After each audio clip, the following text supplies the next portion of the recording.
একদম সঁচা কথা এইটো। যেতিয়া আপোনাৰ বেয়া দিন আহিব ন, বেয়া পৰিস্থিতি, বেয়া সময় চলি থাকিব আপোনাৰ লগত, তেতিয়া আপুনি ওচৰত কাকো নাপাব, কাকো নাপাব। আৰু যেতিয়া আপোনাৰ বেয়া সময় পাৰ হৈ যাব,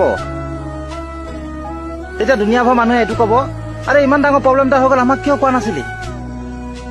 আমাকতো কব পাৰিলি হয় ন। আৰু যদি আপোনাৰ বেয়া দিন অহা নাই, তেতিয়াও মানুহে এনেকে কব, কিবা প্ৰব্লেম হলে মোক কবি হা, তই মোৰ ভাই হয়, তই মোৰ বন্ধু হয়, মানে যিকোনো এটা সম্পৰ্কৰ নাম দিব।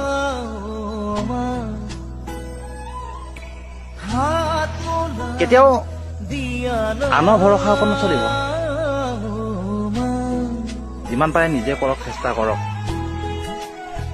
মেহনত কৰক, যদি আগুৱাই যাম বুলি ভাবিছে।